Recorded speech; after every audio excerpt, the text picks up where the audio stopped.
오늘은 교회력으로 살펴보면은 예수님께서 부활하신 6번째 부활절이고 6주째 되는 것이고 예수님의 그 부활 이후 이제 5주가 되는 주간입니다. 여러분 혹시 부활절 기억하십니까? 여러분 부활절 기억나십니까? 기억나십니까? 기억력이 상당히 좋으신 분 같고 저는 사실은 이게 부활절이 잘 기억이 나진 않거든요. 그래가지고 꽤 시간이 지난 것 같지 않습니까? 네, 부활절이 꽤 시간이 이제 지났죠. 그러니까 우리가 그것을 통해서 알 수 있는 것은 예수님께서 부활하신 이후에 상당히 긴 시간 동안 제자들과 같이 있었다는 겁니다. 성경에서 기록한 40일이 그렇게 짧은 시간 같이 여겨지지는 않는 거죠. 그래서 이 한 달 넘는 시간이 이 2000년 동안 교회를 세우는 믿음의 기둥이 되었던 것입니다. 이 40일의 시간이 그러했던 것입니다. 여러분은 이 40일의 시간 그리고 부활하셨던 예수님께서 전하셨던 그 말씀들이 조금씩 어떻게 좀 체험되시는지 모르겠습니다. 제법 긴 시간 동안 주님께서 나타나셨고 계속해서 권면하셨던 내용이 무엇인가, 우리가 그 꽤나 긴 시간 동안 부활에 대해서 이야기하고 말씀 전하고 그렇게 하는 것은 결국 예수님의 그 가르침을 집중하고 싶은 마음 때문입니다. 그때 주님께서 말씀하셨던 것 중에 하나가 특별히 성령 하나님의 도우심이 있어야지만 너희가 다시 태어날 수 있다, 거듭날 수 있다라고 말씀하셨습니다. 그래서 아버지께서 약속하신 성령을 기다려라, 특별히 이 예루살렘을 떠나지 말고 성령 하나님이 오실 것을 기대해라, 이렇게 가르치셨습니다. 그래서 우리가 이제 5월달 첫 주인데 5월달에는 특별히 말씀을 좀 짧게 전하고 그리고 기도하는 시간을 좀 가지려고 합니다. 왜 그러냐면은 그것이 예수님께서 부활하신 다음에 말씀하셨던 그 뜻과 조금 더 가까운 것 같아서 우리 교회가 예수님의 가르침을 더 집중하는 마음으로 말씀을 좀 짧게 전하고 우리가 성령 하나님의 임재를 구하는 기도를 했으면 좋겠습니다. 오늘은 예루살렘을 떠나지 말며라는 제목으로 말씀을 좀 살펴보려고 합니다. 우리가 지금 6월 달까지는 성령님의 마음 그리고 제자의 길이라는 제목으로 말씀을 계속해서 살펴보려고 합니다. 성령님의 마음과 반대되는 제자들의 마음이 있었을 것입니다. 어쩌면 우리의 마음과 같지 않은지 살펴봤으면 좋겠는데요. 사도행전 1장 6절 말씀 우리가 한번 살펴보는데 표준세 번역 성경 버전으로 하면은 조금 더 의미가 더 살 것 같아서 우리 앞에 있는 화면 참고하셔가지고 함께 읽도록 하겠습니다. 같이 읽습니다. 사도들이 한 자리에 모였을 때 예수께 여쭈었다. 주님, 주께서 이스라엘을 위하여 나라를 되찾아 주실 때가 바로 지금입니까? 주님이 이스라엘을 위하여 나라를 되찾아 주실 때가 지금입니까? 라고 제자들이 부활하신 주님께 물어본 것이죠. 여러분, 근데 예수님의 이 제자들의 속마음, 이 질문에 있는 속마음은 어떤 것이냐면은 혹시 화면 좀 띄워주시겠습니까? 주님, 주께서 이스라엘이라고 썼지만 저를 위해서 나라를 되찾아 주실 때가 바로 지금입니까? 이게 제자들의 사실은 속마음입니다. 이스라엘의 회복을 바라는 것 같지만 지금 내가 그 나라에서 소위 말하는 출세할 수 있는 그때가 바로 지금입니까? 이렇게 묻고 있는 것입니다. 제자들의 마음의 강조점이 여러분 이스라엘의 회복에 있는 것 같습니까? 아니면 지금에 있는 것 같습니까? 이거 굉장히 중요한 겁니다. 그러니까 이스라엘의 회복에 그들이 진짜 관심이 있었는지 아니면 사실 그거에는 별 관심이 없었고 지금 이 순간 내가 출세할 수 있는 기회를 얻을 수 있는 것인지 그걸 물어보는 차이는 굉장히 다른 것이죠. 그러면은 여러분 생각할 때는 제자들의 이 질문의 방점이 이스라엘의 회복에 찍혀 있는 것 같습니까? 아니면 지금에 찍혀 있는 것 같습니까? 수근수근 하는데 왠지 지금 같죠. 왜냐면은 만약에 제자들이 이스라엘의 회복에 진짜 그렇게 관심이 있었다면은 예수님께서 십자가에서 죽으신 다음에 그들이 그렇게 빨리 그 소시민의 삶으로 돌아가지 않았을 겁니다. 그들이 이스라엘의 회복에 진짜 관심이 있었다면은 예수님께서 죽으신 다음에도 이스라엘의 회복을 위해서 뭔가 했을 것입니다. 근데 여러분 다 잘 아시죠? 제자들은 다 바로 실패했구나, 실망하고 다들 자신의 삶의 자리로 갔던 것입니다. 여러분, 우리가 오늘 말씀 속에서 한번 생각해 볼 필요가 있습니다.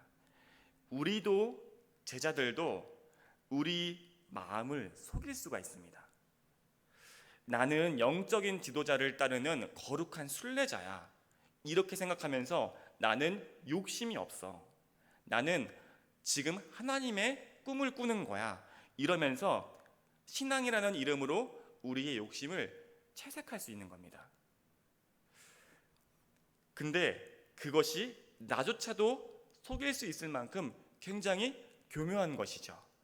우리는 하나님 나라를 구한다고 말하지만, 또 제자들이 그렇게 믿고 있었지만 사실 제자들은 자기들의 나라, 내 나라를 구하고 있었던 것입니다.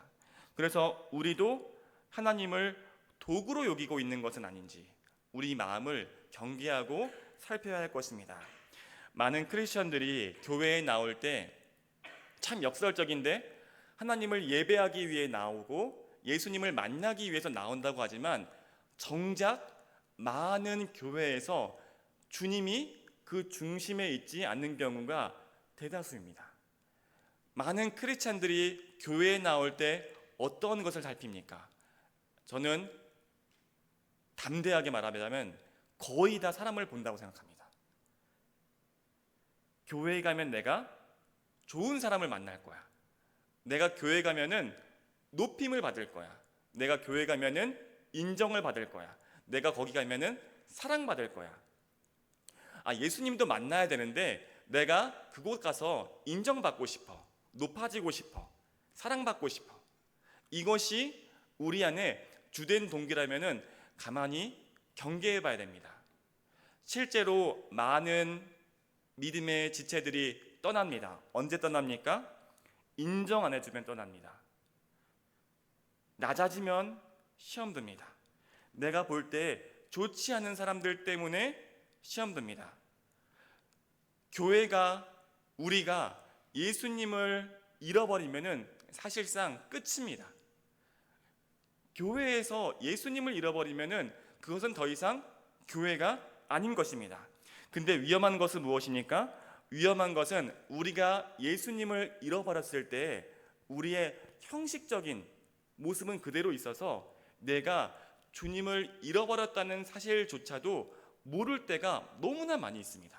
그러니까 평생을 내가 교회를 다녔지만, 평생 내가 예수님을 믿는다고 생각했지만 한 번도 주님을 따르지 않고 진정으로 주님을 신뢰하지 않는 크리스천들이 굉장히 많다는 겁니다. 왜입니까? 우리가 신앙이라는 이름으로 나를 속일 수 있다는 것입니다. 미성숙한 그리스도인의 특징, 지금 주님께서 말씀하셨던 증인이 되어라 라는 그 증인의 그 반대가 뭐라 했습니까? 혹시 기억하십니까? 설교 제목이기도 했습니다. 뭐였습니까? 그쵸, 구경꾼이 이 미성숙한 크리스천들의 어떤 특징들입니다.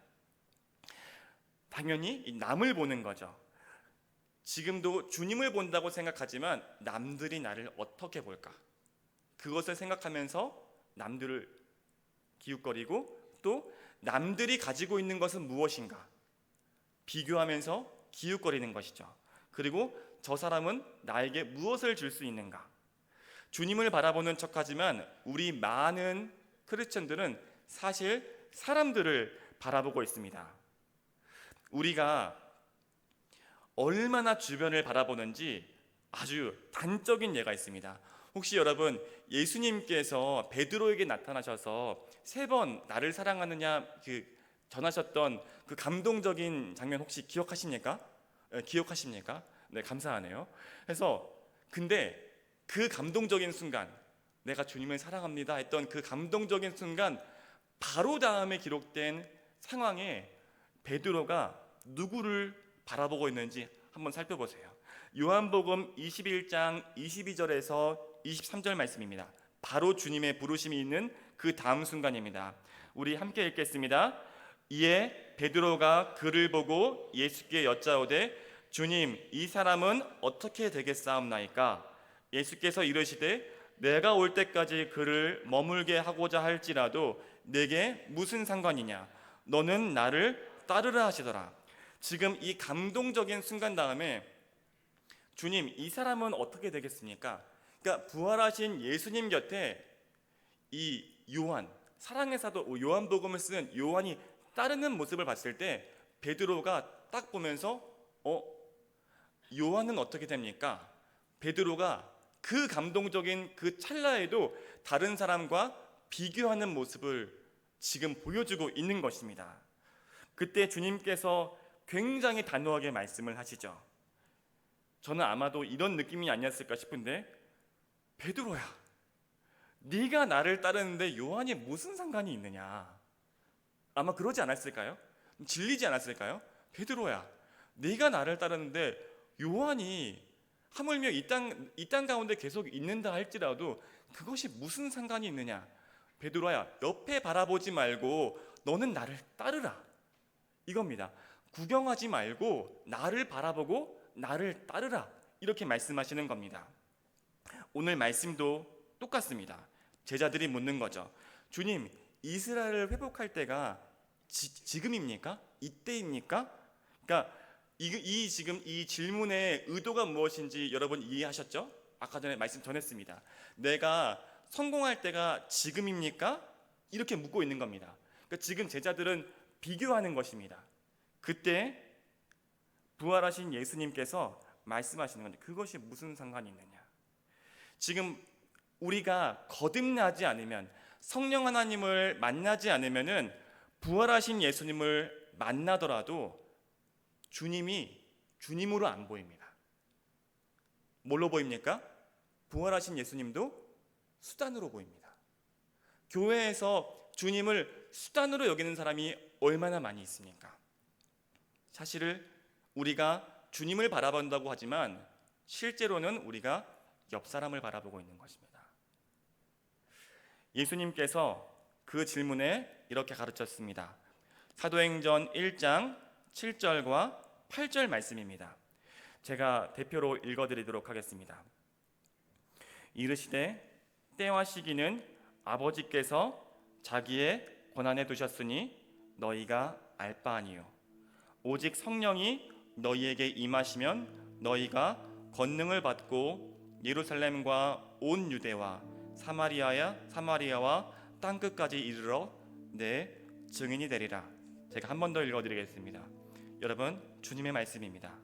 이르시되 때와 시기는 아버지께서 자기의 권한에 두셨으니 너희가 알 바 아니요 오직 성령이 너희에게 임하시면 너희가 권능을 받고 예루살렘과 온 유대와 사마리아와 땅끝까지 이르러 내 증인이 되리라. 주님이 오늘 우리 교회 가운데 이 말씀을 전하시는 줄 믿습니다. 우리 구경꾼 같은 이 시대의 교회들에게 지금 증인이 되라고 말씀하시는 줄 믿습니다. 주님께서 이스라엘이 회복되는 것이 무슨 상관이 있느냐? 나를 따르는데 무슨 상관이 있느냐? 나를 따르라, 이렇게 말씀하고 있습니다. 사랑하는 귀한 청년들, 특별히 우리가 청년교회가 되었습니다. 우리 청년들이 각 자리에서 주체적으로 사역을 일으킬 수 있습니다. 여러분들이 하나님이 주시는 감동으로 마음에 원함이 있다면은 어느 사역팀에 들어가서 사역하실 수 있습니다. 그렇지만 분명하게 제가 말씀드립니다. 그 안에서 여러분들이 사역할 때 옆에 있는 지체들의 연약함을 볼 것입니다. 그 연약함에 우리가 갈등 속에서 주님을 놓쳐버릴 때가 많이 있습니다. 많은 리더들이 갈등 속에서 하나님을 바라보지 못합니다. 교회들이 하나님을 잃어버리고 있습니다. 오늘 말씀합니다. 이스라엘의 회복은 아버지의 권한이고 아버지의 능력 안에 있다. 그것은 너희가 알 필요가 없다. 오늘 나를 따르는 것은 너의 권한이고 너의 능력 안에 있다. 이것은 내가 알아야 한다. 다시금 정리해 드리겠습니다. 오늘 나를 따르는 것은 너의 권한 안에 있고 너의 능력 안에 있다. 이것은 네가 알아야 한다. 너는 오늘 나를 따르라. 이렇게 말씀합니다. 오늘 나의 증인이 되어라 라고 말씀합니다. 우리 함께 좀 기도했으면 좋겠습니다. 우리 찬양팀 좀 앞으로 나와주시겠습니까? 우리가 오늘 예수님의 말씀을 기억하면서 오늘 특별히 제가 예수님만을 보기를 원합니다 라고 기도했으면 좋겠습니다. 여러분, 혹시 인생의 문제를 바라보느라 아무것도 못하고 있는 청년들이 있습니까? 인생에 있는 문제들, 그 관계의 얽힘 속에서 너무나 스트레스 받고 힘들고 어려워서 지금 하루를 살지 못하는 청년들이 있습니까? 인생에서 한치 앞으로 못 나가는 청년들이 있습니까? 여러분, 그것은 구경꾼의 마음입니다. 옆에 사람들 보느라, 비교하느라, 질투하느라 나아가지 못하는 것은 구경꾼들의 마음입니다. 구경꾼은 아무것도 하지 못합니다. 오늘 주님께서 문제 대신에 옆 사람 대신에 나를 바라보라고 말씀합니다. 나를 따르라는 그 말씀을 따라서 우리가 오늘 한 걸음을 뗄 수 있습니다.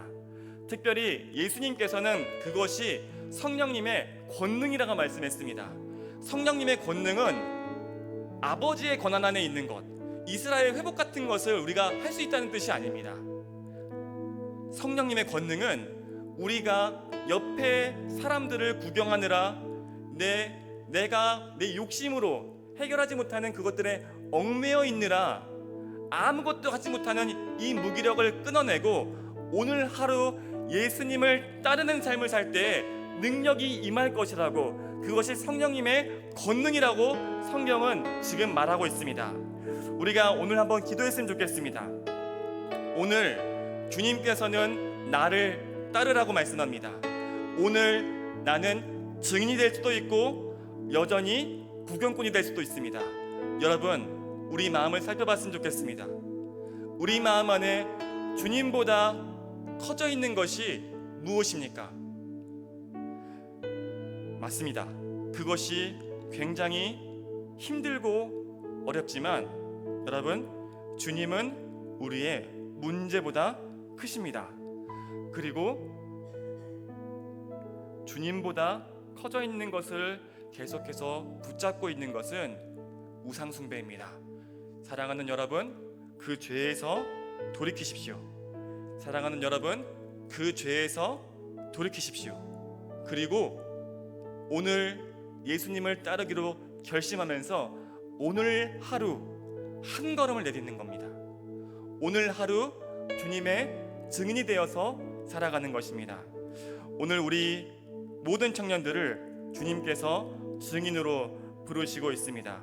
우리 그 삶의 현장으로 나아가기로 결심하면서 우리 같이 찬양하고 기도했으면 좋겠습니다. 우리 성령 하나님의 그 임재를 구하면서 같이 보내셔서 내가 증인으로 살겠습니다. 같이 결단하시면서 찬양하며 나가겠습니다.